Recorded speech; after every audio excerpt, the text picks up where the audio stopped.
Nous pouvons certainement traiter avec de petits dealers de rue, mais cela va beaucoup plus loin. Nous sommes en octobre 2021, à l'aube, vers 5 heures du matin.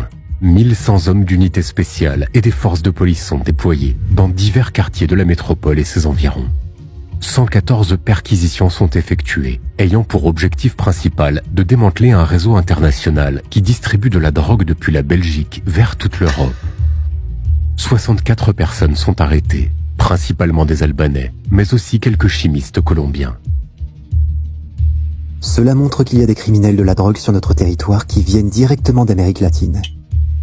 Nous avons toujours pensé que les narcos étaient en Amérique latine, mais ils sont aussi ici.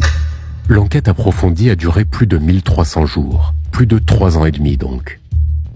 Grâce aux indices fournis via l'interception de communications cryptées, telles que EncroChat ou SkyECC, cela a permis de frapper fort sur ce réseau albanais, en confisquant des voitures de luxe, de l'argent et en découvrant 6 laboratoires d'extraction.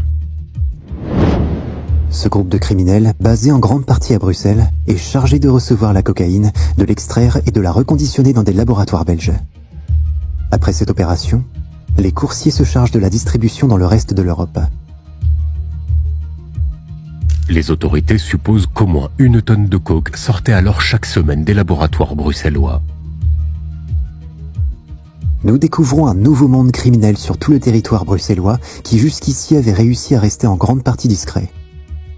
Mais Bruxelles, qui joue un rôle de hub logistique du marché européen de la drogue, ne serait pas seulement sous la mainmise des clans albanais. En effet, ceux-ci auraient travaillé dans une alliance avec la mafia italienne calabraise 'Ndrangheta, qui était restée dans l'ombre durant l'opération. De plus, parmi les suspects figurent aussi des membres de la Mokro Mafia. Pour résumer, le réseau fonctionnait comme un syndicat du crime, avec différents partenaires et sous-traitants en fonction des besoins. Et à l'opposé de ce qui est dit dans la presse en regard des luttes de territoire à Bruxelles, il apparaît que les plus grands parrains collaborent bel et bien et main dans la main, peu importe leur nationalité.